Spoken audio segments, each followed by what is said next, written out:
Hello dear student. आज के video में हम लोग डिस्कस करने वाले हैं फिगर ऑफ स्पीच के नेक्स्ट पार्ट को। ये 67 नंबर क्वेश्चन है डियर। हम लोग लगभग 66 नंबर क्वेश्चन कंप्लीट कर लिए हैं और बहुत ही बेहतरीन तरीके से पढ़ाया जा रहा है, जिसमें हर एक ऑप्शन को इलाबरेट किया जा रहा है। तो जो भी हमारे प्यारे बच्चे इस चैनल पर नए हों वो प्लीज़ सब्सक्राइब कर लें, ताकि हमारी क्लास का नोटिफिकेशन उन तक पहुंचता रहे, है ना। आइए स्टार्ट करते हैं। आज का पहला क्वेश्चन है, बिना देरी किए हुए dear, when one says that someone is no more.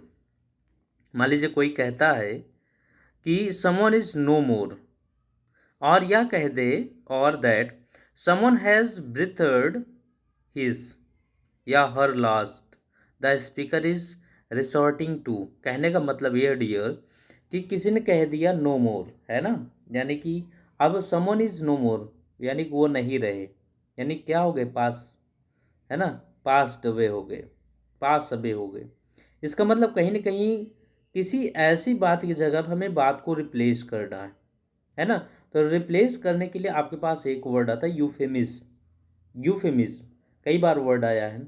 Euphemism word में पूछा जाता है कि किसी ऐसे कर्कश या कह सकते हैं काकोफोनी वर्ड को हम रिप्लेस करें इन अ माइल्ड वर्ड्स में, मेलोडियस वर्ड में, है ना। तो यहाँ पर अब नो मोर की जगह पर आप पास अवे लिख दीजिए, ज़्यादा अच्छा है ना। ठीक है ना डियर, समझ में आ रही। तो यहाँ पर ऑप्शन हो जाएगा यूफेमिस। आपका करेक्ट आंसर कौन सा हो जाएगा, यूफेमिस। यहाँ पर गिवन है, इसको डिफाइन कर लीजिएगा। ऑप्शन आप डी प्रेफर करेंगे, ऑप्शन डी। अब हम बात करते हैं 68 नंबर क्वेश्चन की।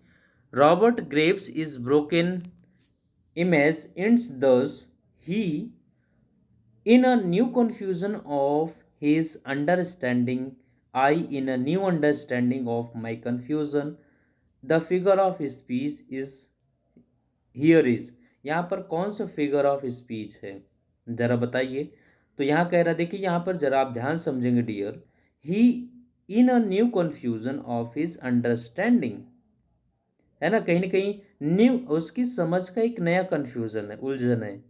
आई in a new understanding of my confusion, कहीं ना कहीं आगे वाली बात को कह करके जो कहा जा रहा है उसके आधे सेंटेंस उसी को उलट फेर करके बात कही जा रही है। तो आपको पिछली क्लास में मैंने बताया था कि आपका ए बी और बी ए के कॉन्सेप्ट में चलता है, जिससे हम कहते हैं, क्या कहते हैं डियर, कई बार हमने बताया ए बी बी ए के कॉन्सेप्ट में, है ना। ए बी बी ए के कॉन्सेप्ट में आपको कन्वर्ट होता है सियासमस, सियासमस होता है। कई बार हमने बताया डियर, आप ना देखे हो तो पिछले वीडियो में जा कर के देख लें कि सियासमस को हम लोग कैसे डिफाइन किए हैं। कि वहाँ पर हम जैसे वन शुड, मैं एक और एग्जांपल दे देता हूँ, one should eat to live, one should eat to live, not live to eat. इसका मतलब वन शुड यानी कि हर किसी को, है ना, जिंदा रहने के लिए खाना चाहिए, ना कि खाने के लिए जिंदा रहना चाहिए। तो इसे हम सियासमस कहते हैं। तो ये आपके देखिए, ये एक सेंटेंस कंप्लीट होकर के आधे सेंटेंस के बाद उस चीज़ को रिपीट कर दिया जाता है, यानी कि उसको इन्वर्ट कर दिया जाता है, इसे सियासमस कहते हैं। ठीक है डियर, चलिए जिग्मा हमने बताया ही है। जिग्मा जरा आप लोग कमेंट बॉक्स में बता दीजिए, जिग्मा कहते किसे हैं। कई बार डिफाइन इन्वर्जन, कैथारसिस, ये कैथारसिस है, कैटारसिस है ना। जिग्मा भी वो भी हमने डिफाइन किया है।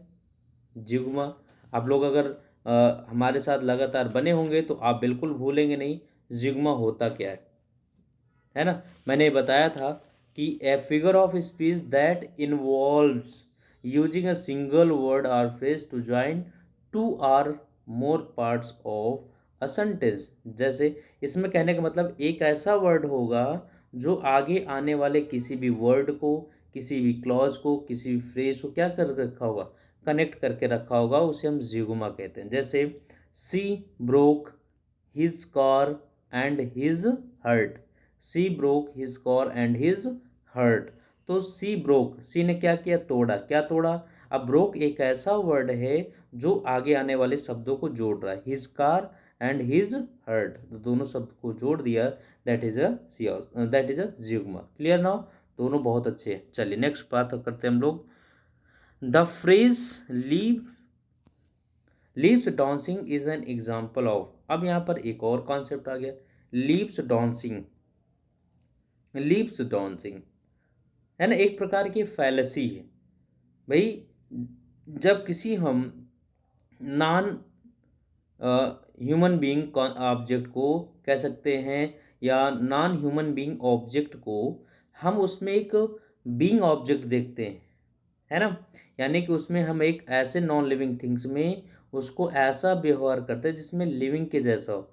अब डांस करते हुए, लीव्स डांसिंग, पत्ती का नाचना, है ना, तो कहीं ना कहीं हम उसमें क्या कर रहे हैं, उसको हम एज अ डांसिंग, डांस कौन करता है भाई, डांस तो ह्यूमन बीइंग करते हैं ना, तो उसके जैसे बिहेव करने पैथेटिक फैलेसी होता है। ठीक है डियर, चलिए भाई। हाइपरबोल होता है एग्जेजरेशन, पन होता है जहाँ पर हम प्ले ऑन वर्ड्स करते हैं, शब्दों पर खेल करते हैं। कंसीट एगोइस्ट से सेंस होता है। तो यहाँ पर एक ही ऑप्शन आपका बेस्ट होगा, वो है कौन, वो है आपका ऑप्शन नंबर फर्स्ट। चलिए नेक्स्ट क्वेश्चन की बात करेंगे dear. The expression murderous innocence is an example of, अब ये तो आप बना सकते हैं, हमारे अगर पिछली क्लास के स्टूडेंट होंगे, पिछले सारे वीडियो देखे होंगे, तो निश्चित रूप से इसका आंसर कर सकते हैं। मर्डरस इनोसेंस, एक तरफ मर्डर लिखा हुआ है, एक तरफ इनोसेंस लिखा हुआ है, तो मर्डरर कभी इनोसेंस नहीं हो सकता। दो ऐसे शब्द जो अपने जस्ट पोज हैं और दोनों का डिफरेंट सेंस है, मीनिंग है, तो उसे हम ऑक्सीमोरोन कहते हैं। यहाँ पर ऑक्सीमोरोन हो जाएगा। ठीक है डियर, पन, जिग्मा, सियोस्मस अभी पीछे हम लोग डिस्कस किए हैं। Next question, the expression dreaming house. Dreaming house, अब यहाँ पर जरा बताइए, हमने इसको भी पढ़ा करके रखा है। ड्रीमिंग हाउस, जैसे हमने बताया था हैप्पी बर्थडे, तो बर्थडे थोड़ी ना हैप्पी होता है, कि होता है डियर, नहीं होता है ना, तो इसे हम ट्रांसफर एपिथेट कहते हैं। क्या कहते हैं, ट्रांसफर एपिथेट। अब हाउस के पास कौन सा ड्रीम होगा, है कि नहीं, हाउस के पास थोड़े ना ड्रीम होगा, तो यहाँ पर इसे हम ट्रांसफर एपिथेट। वैसे भी जिग्मा, सियासमस, एपोस्ट्रोफी हमने बता दिया। जिग्मा मैंने बताया, है कि नहीं, एक जिग्मा मैंने क्या बताया, कोई एक ऐसा शब्द होगा जो आगे आने वाले सारे शब्दों को क्या करेगा, वो जोड़ेगा, है कि नहीं, जिग्मा होगा। सियासमस मैंने क्या बताया, सियासमस वो आप लोग कमेंट बॉक्स में कर सकते हैं, है कि नहीं। देखो डिफाइन करिए, बहुत अच्छे अच्छे कॉन्सेप्ट है, इसमें आपका मिस्टेक नहीं होगा डियर, अगर आप डेली प्रैक्टिस में हमारे साथ जुड़े रहेंगे तो। अदरवाइज फिर I have no any chances to learn you, है ना भाई, हमारे पास फिर कोई चांसेस नहीं है कि हम आपको सिखा सके अगर आप डेली प्रैक्टिस में नहीं है तो। चलिए नेक्स्ट देखिए, तो आप लगाएंगे ट्रांसफर एपिथेट। नेक्स्ट क्वेश्चन है, had we but world enough and time, this coyness lady were no crime, this statement is an example of. यहाँ पर आपको बताना है, had we but world enough and time, this coyness lady were no crime, ये example किसका है, had we but world enough. World enough, क्या ये आयरनी है, क्या ये पैराडॉक्स है, क्या ये हाइपरबोल है, क्या ये यूफिमिज्म।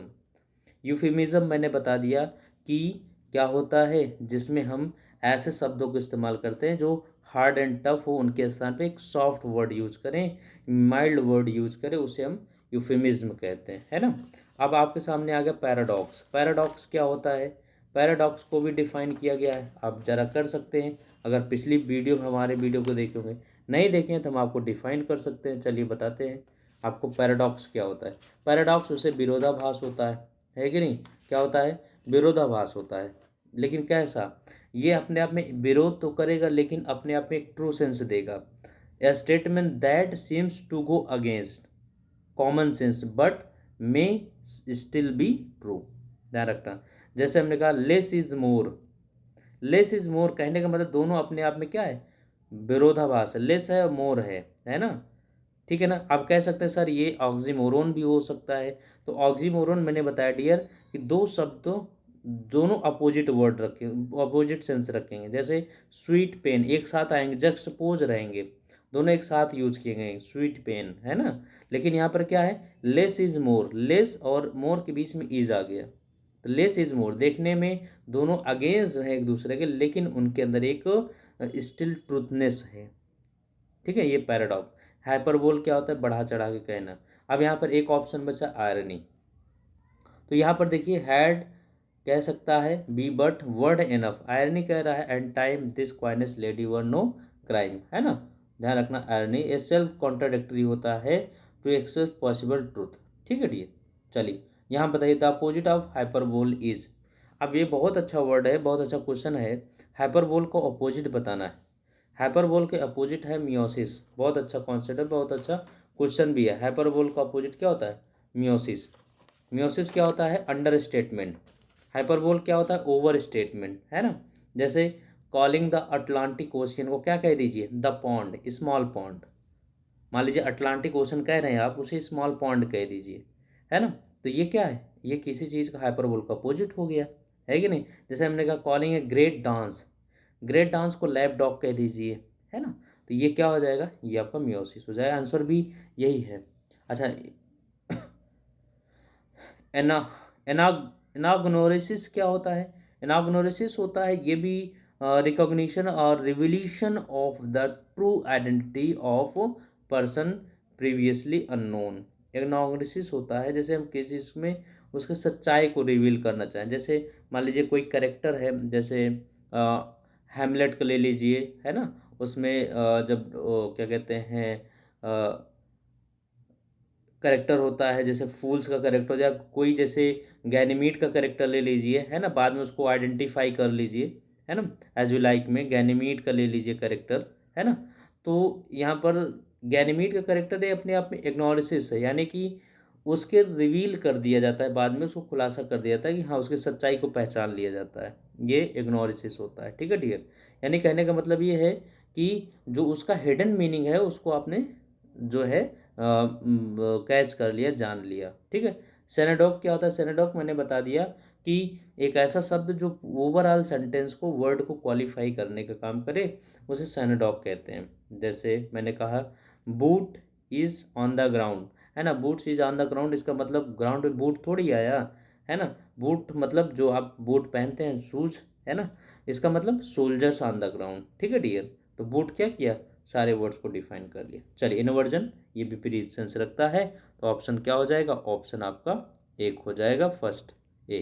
Clear now? चलो नेक्स्ट क्वेश्चन की बात करेंगे। यहाँ पर लिखा गया, इसको आप डिफाइन कर लीजिएगा। He is the very pineapple of politeness, this sentence is an example of. ये भी अच्छा वर्ड है। He is the very pineapple of politeness, तो इसे ऑप्शन लगाएंगे सी ऑप्शन, मेलाप्रोपिज्म। अच्छा, ये मेलप्रोपिज्म होता क्या है इसको ज़रा देख लीजिए, मैं बता देता हूँ। यहाँ डिफाइन भी किया गया है ना। सारे सबको डिफाइन किया गया, मैं मेलप्रोपिज्म को बता देता हूँ।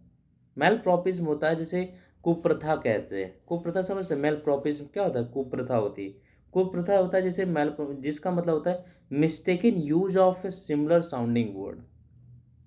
मिस्टेक, गलती, सिमिलर साउंडिंग वर्ड में यूज कर दिया गया हो। जैसे मैंने कहा कंटेजियस कंट्रीज, अब कंटेजियस में CONTIGOUS लिख दिया गया, जबकि कंटेगुअस होना चाहिए, CONTIGUOUS होना चाहिए, है ना। ये मेलाप्रोपिज्म का होता है, जिसमें हम सिमिलर साउंडिंग वर्ड्स को हम गलत तरीके से यूज कर देते हैं, बस इतना ध्यान रखना, ठीक है ना। अच्छा, ये पैरानोमेसिया क्या होता है? पैरानोमेसिया होता है एक प्रकार का टाइप ऑफ पन होता है, प्ले ऑन वर्ड्स होता है, शब्दों पर खेल होता है। जैसे पन होता है वैसे पैरानोमेसिया भी होता है, ठीक है ना। स्पोनेरिज्म क्या होता है? स्पोनेरिज्म होता है error, error an error in speech, बोलने में जब आप गलती करें, बोलने में गलती करें। लगभग क्या होता है, कभी कभी मजाक करना होता है ना। जैसे मास्टर प्लान को आप कह दीजिए प्लास्टर मैन कह दीजिए, है ना, ये गलत हो जाता है। तो स्पोनेरिज्म मतलब क्या होता है? जैसे हम दो से दो अधिक शब्दों को आज शुरुआत में क्या कर दें, गलत तरीके से प्रोनाउंसिएट कर दें। जैसे न्यू ईयर का ब्यू ईयर कह दीजिए, यू ईयर कह दीजिए, नॉट न्यू ईयर कहिए। मतलब आप किसी चीज़ को गलत प्रोनाउंसिएशन कर दीजिए, उसे स्पोनेरिज्म कहते हैं। एनाफोरा बताया दिया मैंने, इज ए वर्ड। जैसे एनाफोरा होता है जहाँ पर हम किसी वर्ड, क्लॉज या सेंटेंस की आगे आने वाले सेंटेंसों में रिपीटिशन होती रहे। जैसे आई केम, आई केम, आई केम, है ना। I have a breath, I have a dream, I have a dream, I have a dream, लगातार कहते चलिए। ये लगभग पोएम, पोएट्री वगैरह में होता है कि उसमें एक रिदम या रिमिक बनाने के लिए यूज किया जाता है, ठीक है डियर। चलिए नेक्स्ट क्वेश्चन की बात करेंगे। Next question A poet once referred to an old man as a tattered coat upon a stick. अब यहाँ पर देखिए poet once referred to an old man, एक पोएट ने एक बार रिफर्ड किया एक बूढ़े आदमी को, क्या, as a tattered coat upon a stick, this an example of tattered को। अगर सिमली होता तो एज और लाइक का यूज़ करते, तो आप यहाँ सिमली को हटा दीजिए, सिमली नहीं होगा। मेटोनिमी होता है चेंज ऑफ नेम होता है, मेटोनिमी क्या होता है, चेंज ऑफ नेम होता है, तो मेटोनिमी भी नहीं होगा। तो यहाँ पर सरकाजम नहीं भी हो, किसी को पास थोड़ी है, मेटाफोर होता है। यहाँ पर देखिए दो ऑब्जेक्ट के बीच क्या किया गया है, कंपैरिजन किया गया, a tattered coat upon a stick, coat और स्टिक के बीच में क्या किया गया, कंपैरिजन किया गया है बिना किसी कंपैरेटिव वर्ड का यूज किए हुए, तो that is a metaphor. Next question, fair is my love and cruel is she's fair, she's brow shed brown although her eyes are sunny, the above lines are characterized। अब इसमें बताया गया fair is my love and cruel is as she is fair, her brow shed brown although her eyes are, तो यहाँ पर antithesis है, दोनों एक दूसरे के विपरीत होंगे। सरकम लोकेशन क्या होता है, घुमा फिरा करके बात कहना। एंटी क्लाइमेक्स क्या होता है, जब आप, क्लाइमेक्स मतलब जब कोई इंसिडेंट, कोई घटना बहुत ही चरम अवस्था पर हो, सीमा अवस्था पर हो, बहुत ही ऊपर हो, यानी कि अपने हाईएस्ट पीक पॉइंट पर हो, तो उसके अपोजिट की बात करेंगे तो एंटी क्लाइमेक्स होता है वो। ठीक है डियर। बैथोस करुणा या भेदभाव, करुणा का सेंस रखता है, तो option B. The statement there is are none of credulous age in field is an illustration of none of credulous age in fields, तो ऑक्सीमोरन तो नहीं होगा, क्योंकि बताया इसमें दो वर्ड साथ एक साथ होते हैं और दोनों एक दूसरे का अपोजिट होते हैं, ऑक्सीमोरन को हटा दीजिए। अगर हम बात करेंगे एंटीथीसिस की बात करेंगे, एंटीथीसिस का मतलब होता है डियर जब हम चीज़ों को एक दूसरे का अपोजिट बात करें, जैसे मैंने कहा कि to err is human, to err is divine, to forgive divine, है ना। जैसे मैंने कहा speech is silvered but speech is silvered but silence is golden, तो इसका मतलब होता है clauses have opposite idea, clauses have opposite idea, that is a antithesis, तो एंटीथीसिस यहाँ पर भी नहीं होगा क्योंकि इसके पास अपोजिट आइडिया नहीं है। नन सो क्रेडलस एज इनफील्ड्स, यहाँ पर बताना है आपको पैराडॉक्स और मेटोनॉमी। मेटोनॉमी को मैंने क्लियर किया था, change of name, change of name. अब मेटोनॉमी को आप लोग बता सकते हैं, चेंज ऑफ नेम का मतलब जैसे कि the white house said, the white house said, तो वाइट हाउस सेड का मतलब अब घर थोड़ी ना बोलेगा, है ना। A house can not speak but the president said it, तो प्रेसिडेंट बोलते हैं ना। द क्राउन सेड, क्राउन थोड़ी ना बोलेगा, लेकिन पहनने वाला बोलेगा, कोई किंग या क्वीन होगा, तो यहाँ पर इसको भी हटा दीजिए, तो एक ही ऑप्शन बचा सी, वही करेक्ट होगा आपका। ठीक है डियर, चलिए ऑप्शन सी। 78, इफ़ यू से contagious countries instead of contiguous, देखिए आ गया, अभी अभी हमने एग्जांपल दिया था, याद करिए हमने एग्जांपल किसको दिया था, मेल प्रोपिज्म का, है ना, मेल प्रोपिज्म का, पीछे देखिएगा, तो यहाँ पर मैंने एग्जांपल दिया मेल प्रोपिज्म का, वो आप देख सकते हैं कि कंटेजियस कंट्री की जगह पर कंटेगुअस कंट्री लिखा जाना चाहिए था, इसके बजाय इसको लिख दिया गया। देखिए स्पेलिंग में ये मेल प्रोपिज्म का उदाहरण है ना, ध्यान रखिएगा डियर। चलिए नेक्स्ट देखते हैं, if a writer uses the word Shakespeare to mean the work of Shakespeare he is using a figure of speech. अब यहाँ पर बताना है आपको शेक्सपियर, इसका मतलब द वर्क्स ऑफ शेक्सपियर, है ना, तो इसे क्या कहेंगे, इसे मेटोनॉमी, जैसे मैंने कहा द क्राउन सेड, है ना, तो क्राउन सेड, है ना, तो क्राउन थोड़ी बोलेगा, उसका किंग या क्वीन बोलेगा, तो शेक्सपियर कह दिया तो इसका मतलब शेक्सपियर थोड़ी ना, तो वर्क ऑफ शेक्सपियर होना चाहिए ना, तो आपको यहाँ पर क्या लगाना, मेटोनॉमी लगाना, सिमली नहीं होगा, एज ओ लाइक कंपेरिजन नहीं है, आयरनी नहीं है, सेनाडोकी नहीं है ना, तो आपको एक ही ऑप्शन है। नेक्स्ट क्वेश्चन की बात करेंगे, 5 miles मेंडरिंग इन अ मेज मोशन इज एन एग्जाम्पल। मेज मोशन, यहाँ पर देख रहे हैं कि यम यम यम यम की साउंड आई है ना, ऐसे कॉन्सोनेंट की रिपीटिशन हुई है, तो ये रिपीटिशन इसी में है आपका इलिट्रेशन में, किस में है डियर, इलिट्रेशन में आप लगाएंगे, ठीक है ना। ऑप्शन क्या हो जाएगा, ऑप्शन आपका सी हो जाएगा। नेक्स्ट क्वेश्चन की बात किया जाए, in the hunger sat miserably in the informal settlement there is the use of. अब यहाँ बता, hunger sat miserably, hunger sat miserably in the informal settlement. There is the use of hunger sat miserably. क्या है, transfer epithet है या सेनेडोके है, यूफिमिज्म है, personification है? तो आप इसमें लगा दीजिए जो है, बताइए ज़रा क्या होना चाहिए। हंगर सैट माइजर, मैं इसको बता दूँ dear, hunger sat miserably in the information settlement, in the informal settlement. Informal settlement यहाँ पर अपने आप में इनफॉर्मल सेटलमेंट है ना, तो ट्रांसफ़र एफिडेविट की बात कर रहा है। ऑप्शन क्या लगाएंगे, सी ऑप्शन।